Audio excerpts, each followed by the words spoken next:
coronavirus and Christchurch businesses.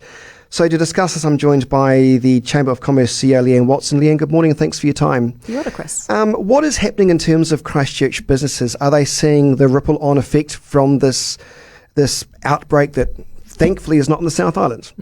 Yeah, they absolutely are, Chris, but in different ways. And I think what we've heard about from the media is certainly the immediate impact on the tourism sector. And then we've heard a little bit about seafood and logging and some of those sectors that had an immediate impact, once the ports and things closed into mainland China. What we're now seeing is the ripple effect, as you referred to, where the numbers of tourists have obviously greatly reduced. And so it's actually affecting a wide range of sectors, but in different ways across our community. And that's including things like, manufacturers who often manufacturers also rely on imported products. And we know that a lot of our products into New Zealand come from China. So there's been some delays. And then you've got, hospitality who are, feeling a reduction in numbers and a reduction in tourists into the city.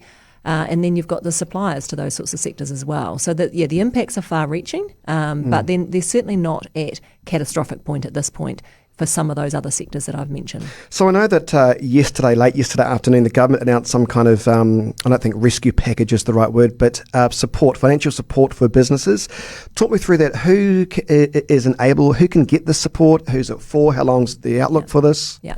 Look, so we've been advocating quite strongly in working with the government on exactly what these sorts of support packages might look like. The details are yet to come on that, but what has been announced so far is there's been a boost to the Regional Business Partner Program.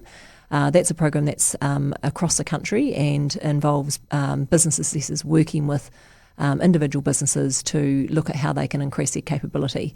So there will be potentially some workshops around what businesses need to do in terms of looking at disruption to their business, and there'll be some good advice and assessment that businesses can reach out for. What was announced yesterday was an employment subsidy package. So this is pretty similar to what we had in Christchurch post-earthquakes, where businesses who were unable to pay staff because they had a significant reduction in cash flow or in some cases couldn't operate at all, the government stepped in and basically provided a link between employer and employee to pay a subsidy so those businesses could retain their staff. So would that money go straight to the employee or would it go to the company first? How does that work? At this stage, that's still being worked through, but our advice will be that it goes through the employer to the employee so that we can make sure that that relationship between the employee and the employer is retained. Because what we want to try and do is make sure that when we've got a downturn, when the businesses, have an upturn at the other end, they've still got the staff to actually cope with getting back to business as usual.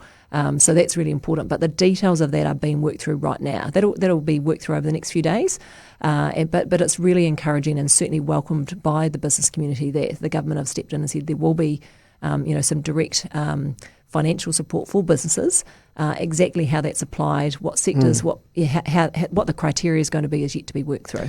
Have you had any advice from any government official to say how long they expect the outbreak globally to last? Because I know there is some good news in places like China and North Korea. They are saying dramatic reductions given the weather is changing. But as we come into influenza season in New Zealand, that might be tricky, but who knows? Have you had any indications as to how long, I guess in this respect, the fear will last? Yeah. So look, there's been, a lot of information out there around trying to predict how long this will go on for. The Finance Minister, Grant Robertson, has talked about 3 different scenarios.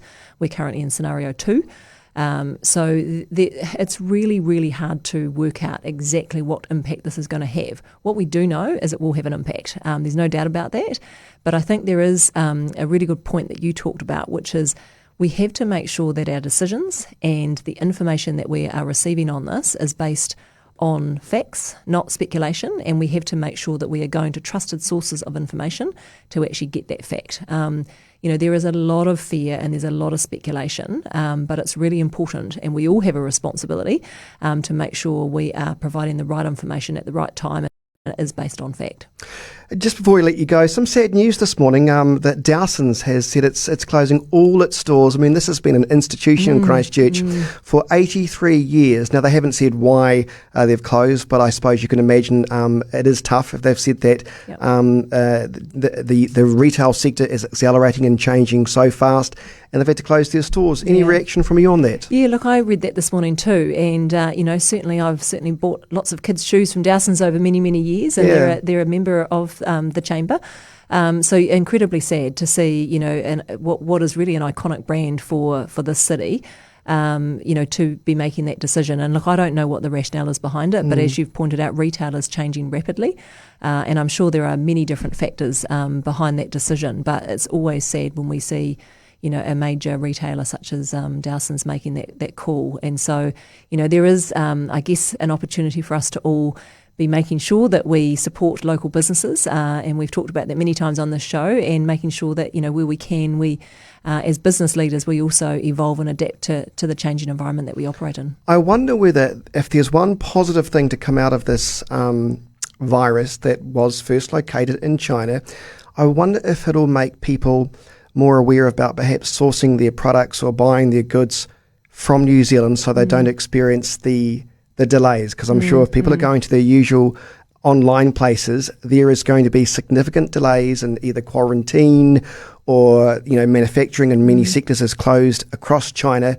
So could this be an opportunity for Christchurch manufacturers, for Christchurch businesses to try and capitalise and say, look, we've got the goods right here, maybe slightly more expensive, but you're not going to be held up in customs and there's not going to be any delays because of the outbreak. What do you think? Oh, absolutely. And I think, there's been a big push over the last few years. One of our sort of associate organisations, Business New Zealand, have a campaign called New Zealand Made, which has actually grown a lot over the last couple of years. So there is a great opportunity for businesses to get in behind, reinforce New Zealand-made products, and for us as consumers to absolutely pay attention to that. Then again, I suppose the trouble with that is it's all very easy for me to say, perhaps buy your local camera or your TV from in-store, but of course a lot of these products are sourced from overseas, aren't they? I mean, we absolutely rely on a lot of componentries coming from China in particular. Do you think in some respects this is a good chance to reset and think, okay, has the world economy just been far too reliant on China? Do you think there will be some serious discussions about business planning as a result of this? Absolutely. And I think, one of the messages that we are strongly encouraging businesses to undertake is to take a step back, and before they are impacted, to do some contingency planning, to look at whether or not they have got the right structures, the right resources, the right technology to support themselves if they are impacted. How can they carry on operating their businesses if we do have a significant outbreak in this city and in this region? That's really, really important, and we can become very complacent about carrying on business as usual. So I think this is a great reminder. The Chamber's produced some good resources to help businesses through that. We'll be running an event probably in a couple of weeks, again, to just provide information to businesses about how to undertake these sorts of assessments. Excellent. That's essential that they do that. And it's also, Chris, can I just mention, if businesses are struggling out there, please do get in touch with the Chamber. But also, and I encourage you to reach out, talk to your banks. Westpac put together some really good information and support immediately post-outbreak in New Zealand. The banks are doing everything that they can to support businesses through this. Talk to Inland Revenue. There's an opportunity to, delay, tax payments and, provisional tax payments, those sorts of things. So there is a range of support out there. Don't do this alone. Reach out to those networks and make sure you are talking to people about how we can support you. Really good advice, and we'll keep in contact regarding the seminars and other workshops you'll have in the coming weeks. Thank you for your time. I think it was really helpful, as it always is. Canterbury Employers Chamber of Commerce CEO Leeann Watson, thanks so much for your time. Kia ora, thanks, Chris. The weather update is next. Apply today for the American